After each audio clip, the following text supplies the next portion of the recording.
It is not a war of ships or nations, but a clash of titans, so immense it helps shape the climate of our entire world. At the bottom of the world, in one of the most violent stretches of ocean on the planet, an invisible war is being waged. Here, the Atlantic and Pacific, two colossal bodies of water, collide in a turbulent and chaotic dance. But you will not see a line in the water or a dramatic visual boundary.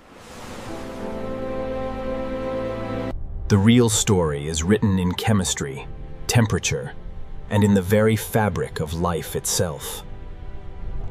This collision is forcing reunions between species separated for millions of years. It is sparking invasions that are rewriting the biological map of our planet in real time.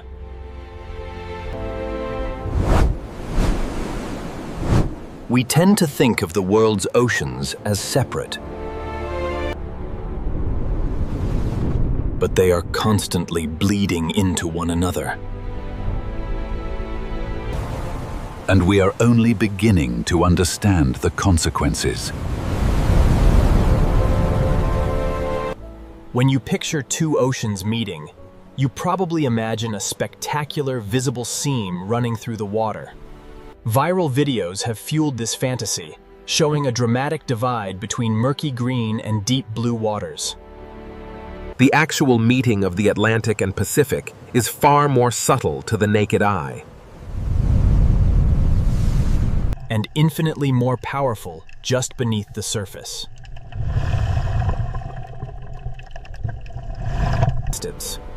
The official boundary is only an imaginary line on a map, drawn from Cape Horn, across the But this is no peaceful merger.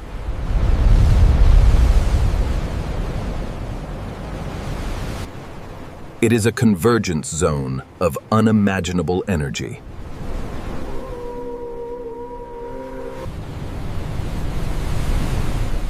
And it is not the only place these two great oceans interact.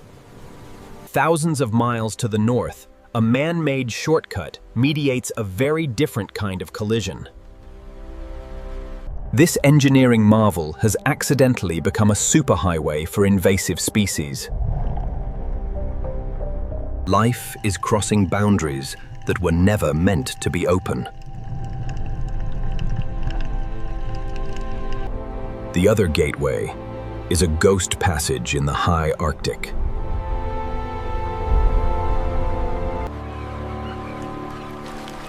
A frozen labyrinth is now thawing. A new frontier is opening for marine life to cross from one ocean to another. To understand the most extreme ecosystems on Earth, we cannot look at only one point on a map. The violent southern boundary fuels a unique explosion of life.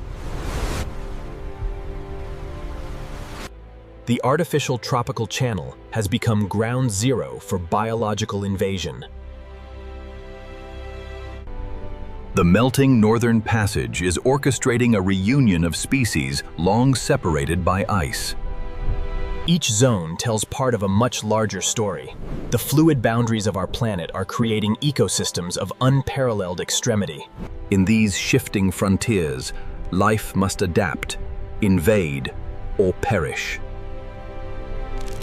At the southern tip of the Americas, the continent does not end gently.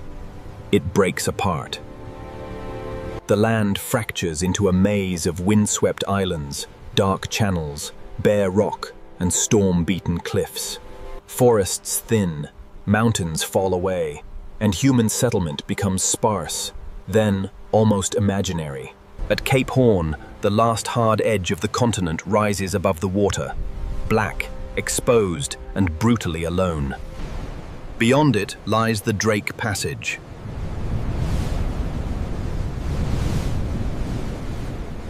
On a map, the Drake Passage seems simple, a stretch of ocean between South America and the Antarctic Peninsula. But maps make it look too calm.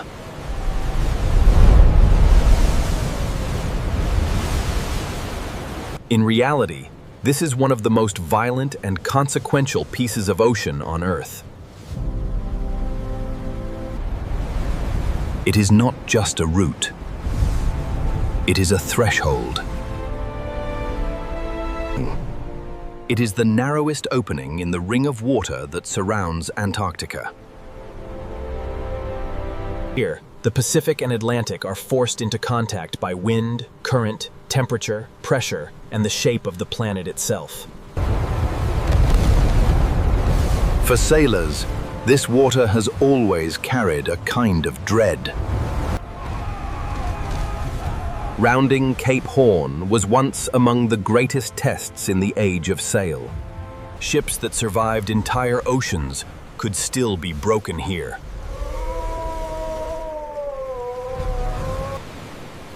This passage gained its fearsome reputation because instability is part of its nature. There are few barriers here to slow the wind.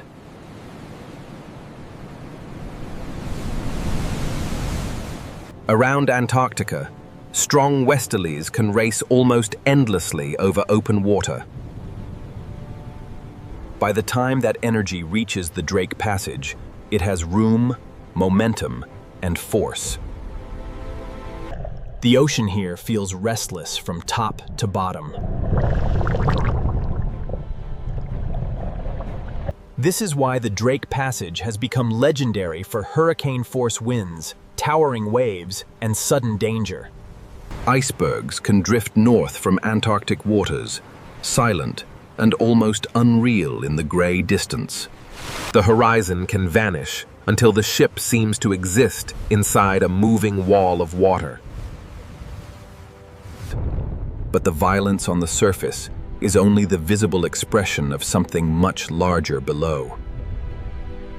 Beneath the waves, one of Earth's greatest oceanic forces is passing through this gap.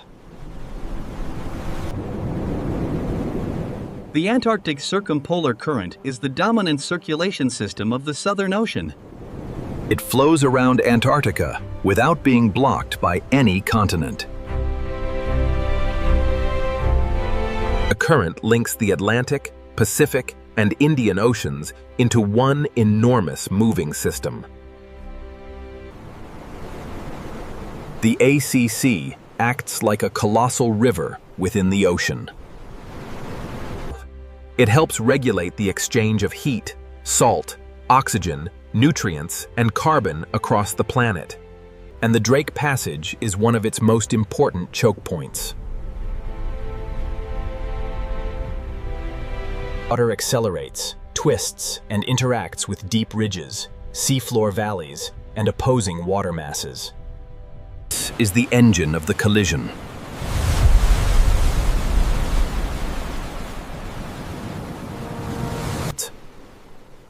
When people imagine the Atlantic and Pacific meeting, they often expect a visible border. But the real world is not that simple. Ocean boundaries are dynamic, three-dimensional, constantly shifting, and often hidden beneath the surface. The Atlantic is generally saltier than the Pacific, and those differences matter. Seawater density helps determine how water moves, sinks, rises, and mixes. But density differences do not create a hard wall. There is no sharp seam where the Pacific stops and the Atlantic begins. The boundary is not a line. It is a process. That is the key to understanding this place. The meeting is a hidden collision of salt, temperature, density, nutrients, oxygen, and energy. The turbulence here is immense.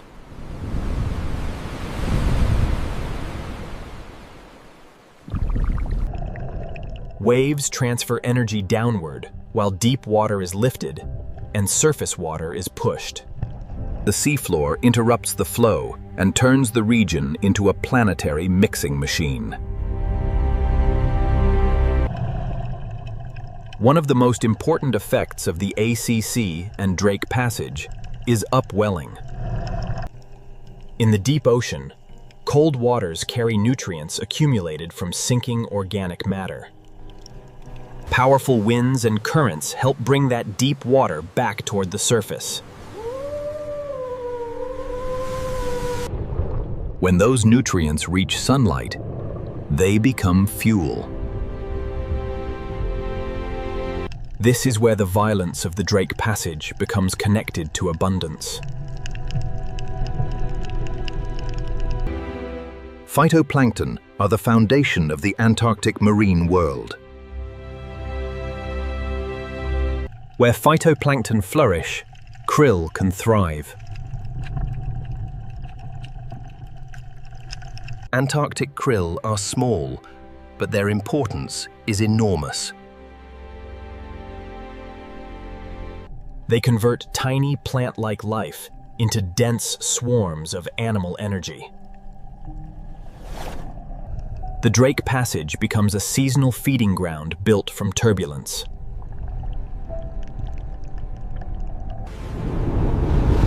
Physical motion becomes biological abundance. This is why some of the largest creatures on Earth are drawn to these waters. Humpback whales migrate enormous distances to feed in the Southern Ocean. Fin whales and blue whales also depend on rich feeding grounds like these. In a place once feared as empty and deadly, the ocean becomes a gathering place for massive life. Penguins and seals move through the margins of the Antarctic world.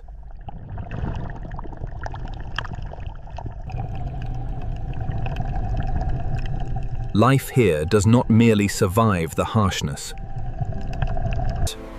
Orcas patrol as apex predators through waters shaped by cold, current, and opportunity. Even the sky participates in the system. Where ships struggled, albatrosses glide. The same winds that terrified sailors become highways for birds. But life around this collision zone is not evenly distributed. To the west, the Humboldt Current helps create one of the richest marine ecosystems on Earth. This side is defined by intense upwelling, cool water, and food webs built from nutrients below. To the east, the Patagonian Shelf has a different personality. Its productivity is shaped by shelf waters, mixing, currents, seasonal changes, and freshwater influence. The two sides may appear close on a map, but oceanographically they belong to different stories. The Drake Passage is not simply where two named oceans touch. It is both a boundary and a bridge.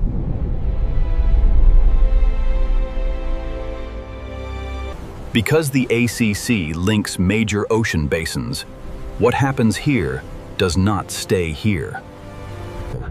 The waters that mix, rise, sink, and move through this region influence global circulation. Its storms and currents are not isolated violence at the edge of the world.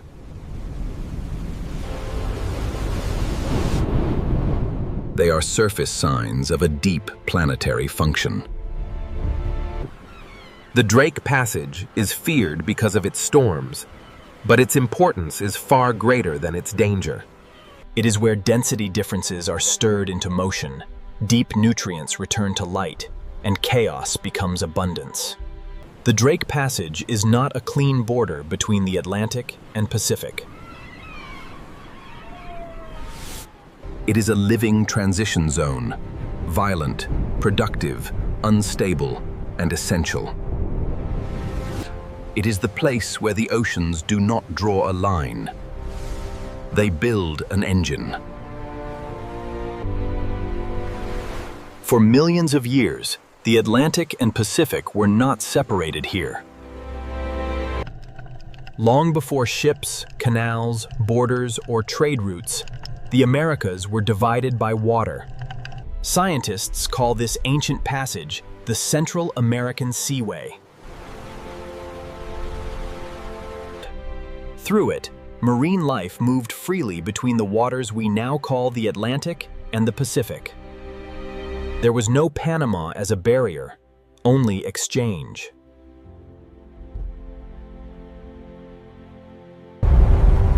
Then the earth began to close the door. Driven by tectonic forces and volcanic activity, islands rose from the seafloor one after another. Around 3 million years ago, the Isthmus of Panama completed the connection between North and South America. It was a geological event with planetary consequences. The closure did not simply create land. It reorganized oceans. Marine populations that once mixed were isolated on opposite sides of the new land bridge. This was the Great American Schism, a divorce between two ocean worlds. Over millions of years, species followed separate evolutionary paths. The separation was slow, deep, and transformative.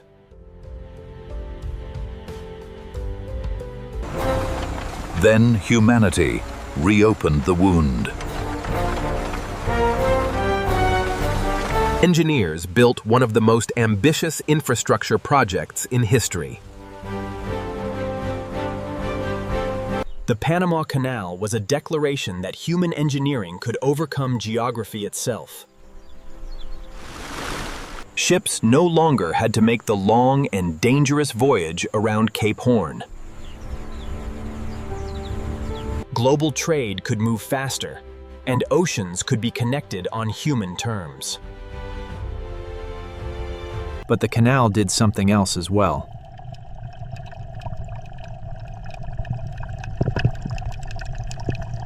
It reopened a biological corridor between two ecosystems long kept apart. At first, this corridor was imperfect.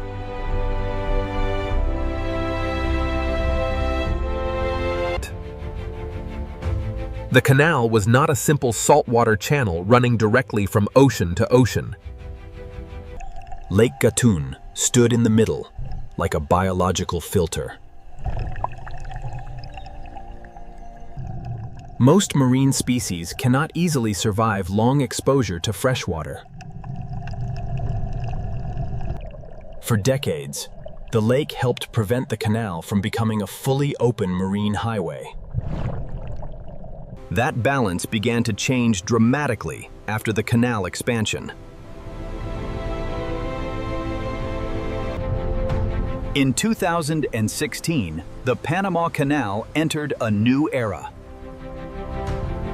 The canal became more powerful as a trade route.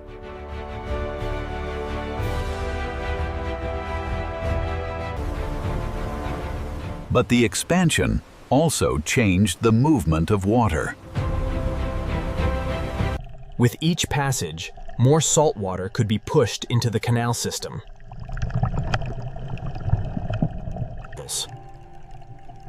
Over time, Lake Gatun began to experience rising salinity. That change may sound subtle.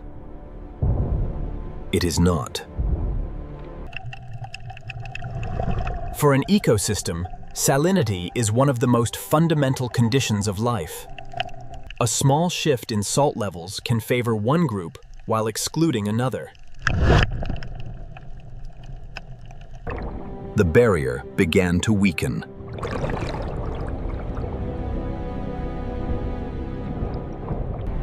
The result has been a profound ecological transformation inside Lake Gatun. Large marine predators now thrive where native freshwater species once dominated. This is not just a change in species lists. It is a change in power. For local fishermen, ecological change appears inside a net. The water may look familiar, but biologically, it is becoming something else. Traditional knowledge becomes less reliable as the ecosystem changes. And yet the disruption inside Lake Gatun may only be the first stage. If salinity continues to rise, the canal becomes less of a barrier and more of a corridor. Species from both sides could begin crossing in accelerated exchange.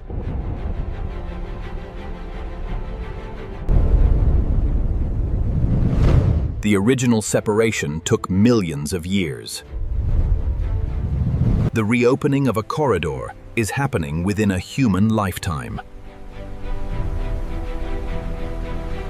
The pace has changed from geological time to industrial time. Native to the Indo-Pacific, lionfish became infamous after invading the Atlantic and Caribbean. With venomous spines, high reproduction, and few predators, they spread rapidly. A single invasive species can destabilize an entire marine region.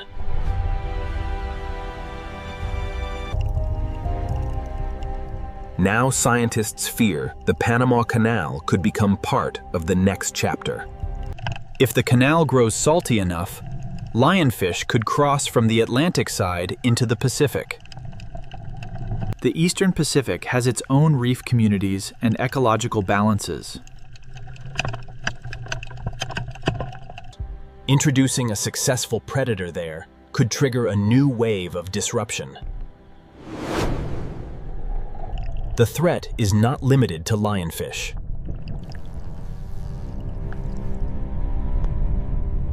Ships carry organisms attached to hulls.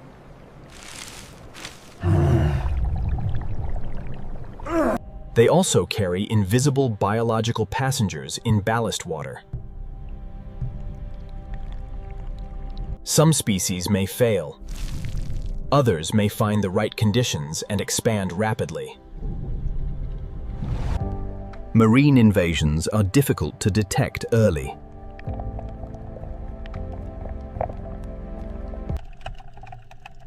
By the time an invasive species becomes obvious, it may already be established.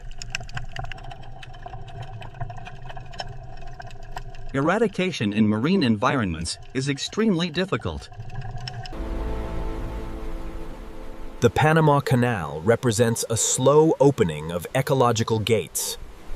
It was built to move ships, but ships do not move alone.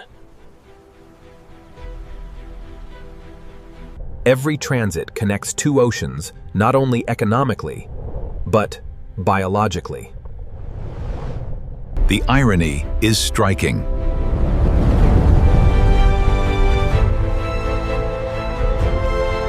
The isthmus once reshaped nature by separating oceans. The canal reshaped humanity by reconnecting them. Now the expanded canal may be reshaping the biological world again. No engineering blueprint could fully predict how salinity shifts would reorganize a lake ecosystem.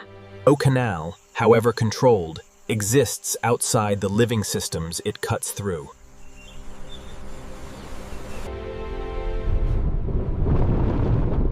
The Panama Canal has become more than a passage between oceans. It is now a biological experiment on a continental scale. And the experiment is still unfolding. For centuries, the Northwest Passage was more than a route on a map. It was a dream, a rumor, a dangerous species in the North Atlantic and North Pacific evolved on opposite sides of that frozen divide. They lived in separate waters, adapted to separate food webs, and followed separate migrations. They carried separate diseases and developed separate histories. They were distant relatives living under different rules. Now, as the ice barrier weakens, those worlds are beginning to overlap. Marine species from the Pacific are pushing eastward and northward. Atlantic species are shifting in response to warming waters.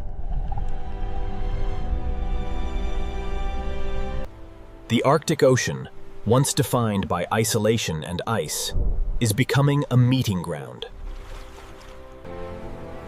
It is no longer only a frozen boundary. It is becoming a biological crossroads.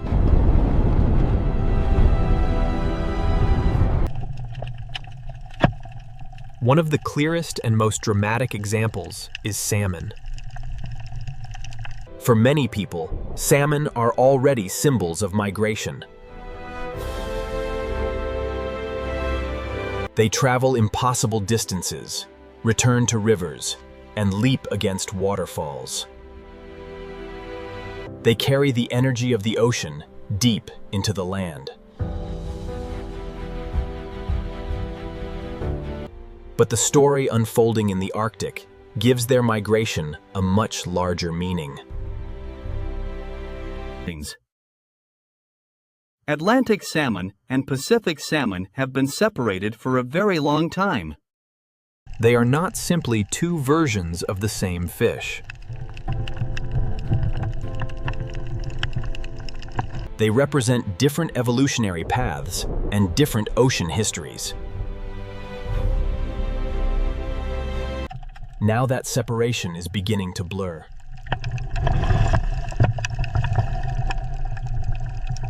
Pacific salmon, such as chum, are being found farther into the Canadian Arctic. Sockeyes are appearing in waters where they were once unexpected. Their presence feels like a biological signal flare. These fish are not just wandering.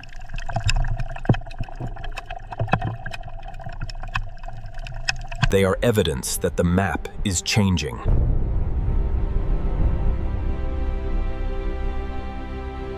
The cold northern gate that once limited movement is becoming more permeable.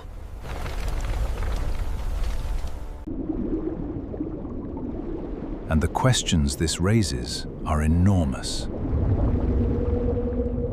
What happens when species that evolved apart begin to meet again? Will they compete for the same food in fragile Arctic waters? Plankton communities are shifting.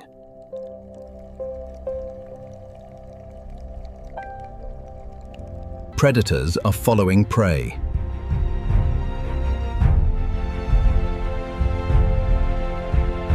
Fisheries are discovering that the old maps no longer match the new ocean. A species once associated with warmer southern waters may begin appearing farther north. Fish traditionally linked to the Mediterranean can show up in the North Sea. Cold water species may retreat.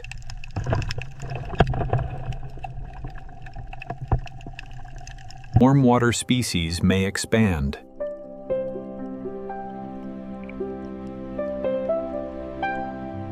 And with each movement, local ecosystems are forced into new relationships. This is not migration in the romantic sense.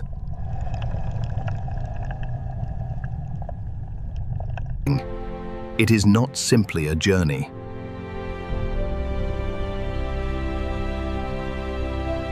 It is pressure.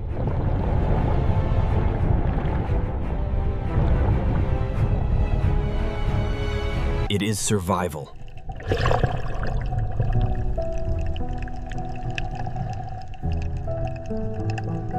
It is life trying to keep pace with a planet changing faster than many species can comfortably follow. For fisheries, this creates a serious problem. Human systems are built around the assumption that fish stocks have locations, patterns, and predictable seasons. Communities invest in boats, gear, markets, and traditions based on where species have lived for generations. But climate change is turning that stability into uncertainty. A fishery that once depended on a reliable species may suddenly find that species moving away. Another region may receive new species it has never managed before. International agreements built around old distributions may become outdated as fish cross political boundaries. The ocean does not respect the lines on our maps.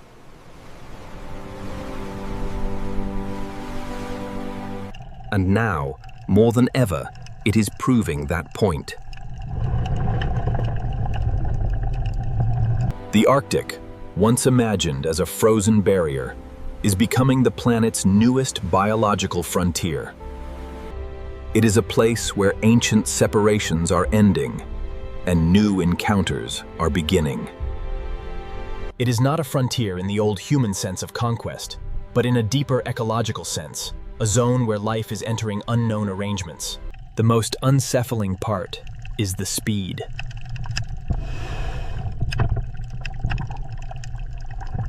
In geological history, ice ages advance and retract over vast stretches of time.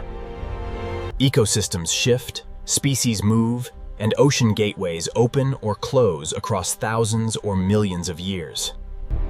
But what is happening now is compressed into a single human lifetime. A passage that was once legendary because it was almost impossible to cross is becoming increasingly navigable.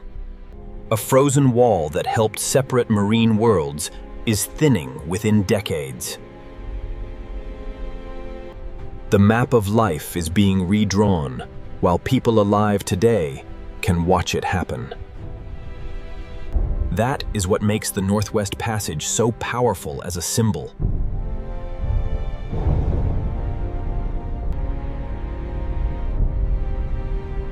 It is no longer only the dream of explorers. It is no longer only a shipping route or a climate headline. It is a sign that the planet's old boundaries are weakening. The Atlantic and Pacific are not meeting here through a dramatic, visible line in the water. They are meeting through movement, through fish, whales, plankton, currents, temperatures, and the slow disappearance of ice. This is a collision without a crash.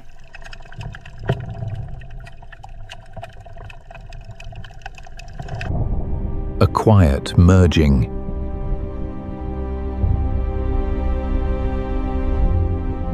A biological reunion at the top of the world. And it may reshape the future of the oceans in ways we are only beginning to understand. So, the meeting of the Atlantic and Pacific is not a single event. It is not one line on a map, one dramatic color divide, or one famous place where two bodies of water refuse to mix. It is a global story, unfolding across three very different frontiers. In the far south, the two oceans meet in violence. Around Cape Horn and the Drake Passage, Wind and current turn the boundary into one of the most powerful marine corridors on Earth. There, the collision is physical, raw, and immense. A place of storms, upwelling, nutrients, and life shaped by extreme conditions. In the tropics, the meeting is artificial.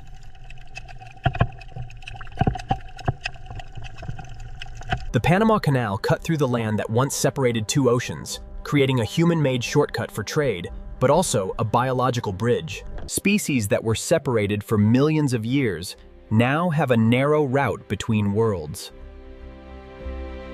What was built for ships has become a doorway for life, and with that doorway comes the risk of invasion, competition, and ecological disruption. And in the north, the meeting is being driven by a warming climate. The Northwest Passage, once sealed by ice and legend, is opening. Atlantic and Pacific species are beginning to move into the Arctic, where long-separated relatives may encounter each other again. This is not just an oceanographic change.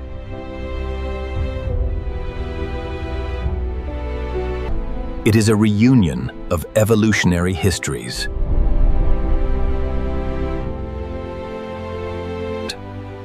Together, these three frontiers reveal something profound.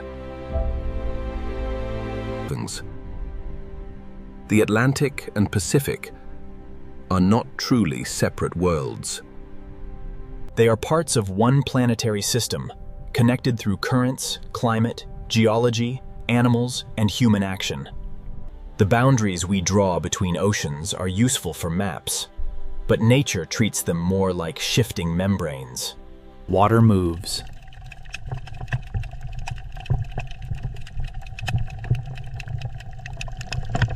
Heat moves.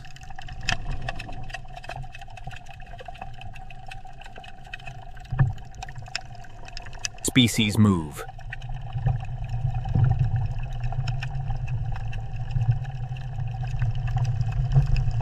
And when barriers weaken, life responds.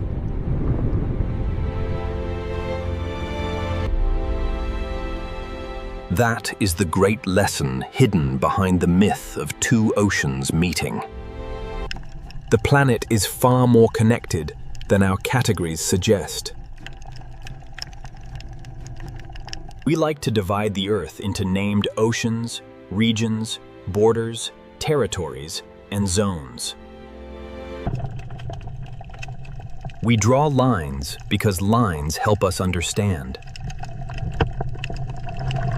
But the natural world is always more fluid than the maps we create.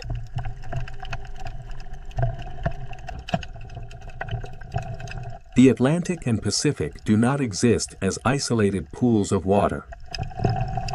They are part of a living system, and that system is now being reshaped by forces both ancient and modern.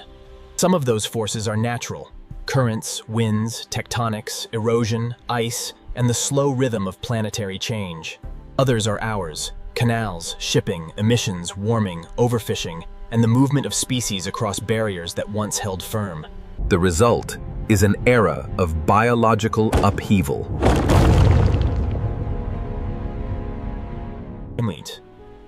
The map of life on Earth is being rewritten, not in ink, but in migration routes, shifting habits, and much of this new map is still unknown.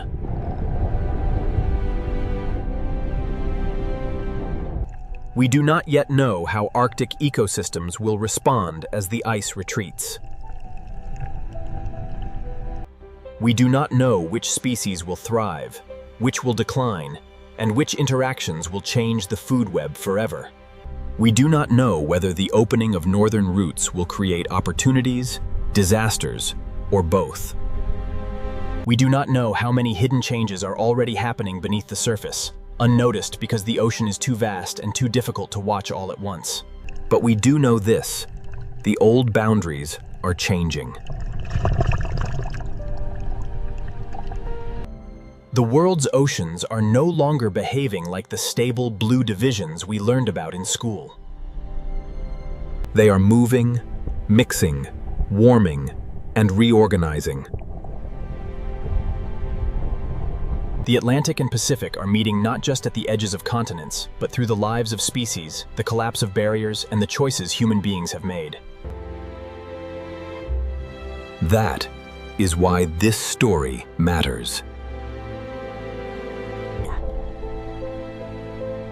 That is why this story matters. It is about the future of life in the sea.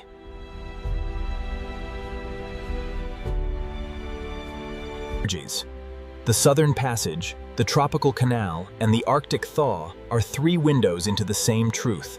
The ocean is... And the most astonishing part is that this story is still unfolding right now.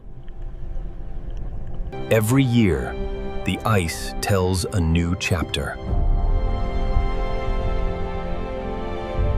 Every season, fish appear in unexpected places.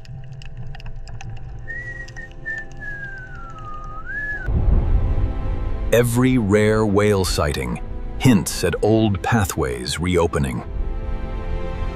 Every warming current pushes the marine world a little farther from the map we thought we knew.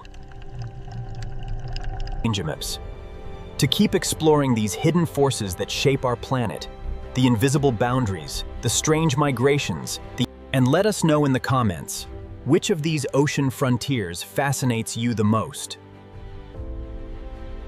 The violent Southern Passage, where the Atlantic and Pacific collide in raw physical power?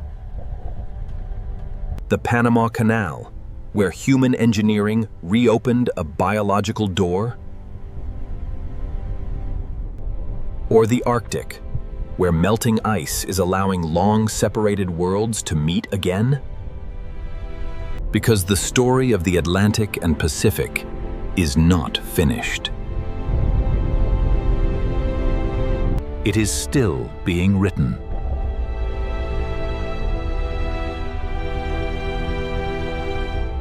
Not on maps.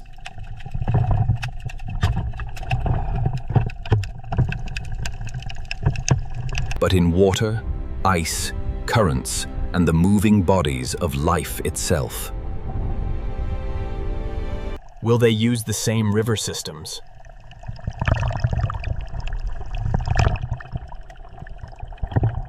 Will they disturb the balance of local ecosystems that developed without them? Could they bring parasites or diseases into populations that have no defenses? Could they change the lives of indigenous communities whose cultures, diets, and seasonal rhythms are deeply tied to Arctic species?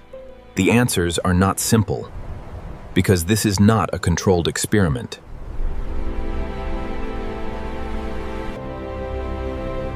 There is no laboratory wall around the Arctic. There is no pause button.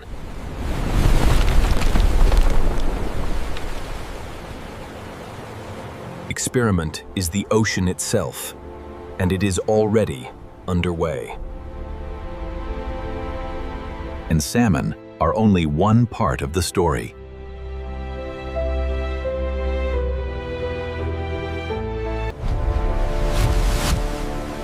Gray whales offer another haunting example. Long ago, gray whales lived in both the Pacific and the Atlantic. But the Atlantic population disappeared, likely driven to extinction by human hunting centuries ago. For a long time, the gray whale became almost entirely a Pacific story, a species associated. Then, from time to time, gray whales began appearing in the Atlantic again. These rare sightings feel almost like echoes from a lost world. The individuals are believed to have come from the Pacific, likely traveling through newly accessible Arctic routes. A whale crossing from one ocean basin into another is more than a curiosity. It is a sign that the barriers that shaped marine history are weakening. A species once erased from the Atlantic is briefly returning, not through reintroduction, not through human design, but by following a changing sea. There is something deeply symbolic about that. A whale moves through a passage that defeated explorers for centuries. A living animal crosses a boundary that once existed as ice, danger, and death. It carries with it the memory of an ocean that used to be separated, and the possibility of one that is becoming connected again. This is why the Arctic thaw matters so much. It is not simply melting ice.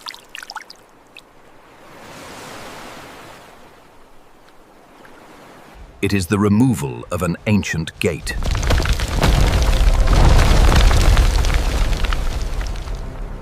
And once a gate opens, life passes through.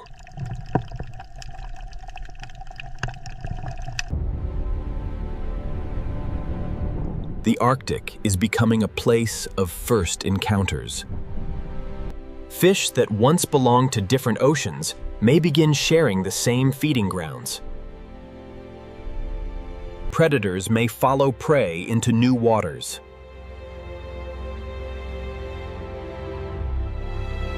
Parasites may find new hosts.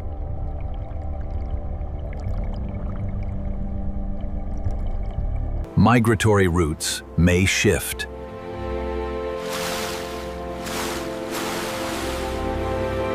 Local food webs may be rearranged.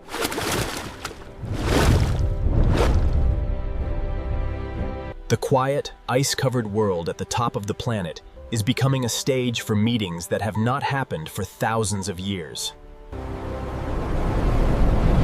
But this northern reunion is also part of something even larger. Across the planet, marine life is on the move. As oceans warm, species are shifting toward the poles, searching for the temperatures they evolved to survive in. The ocean may look continuous from the surface, but for marine animals, temperature can be as real a boundary as a mountain range.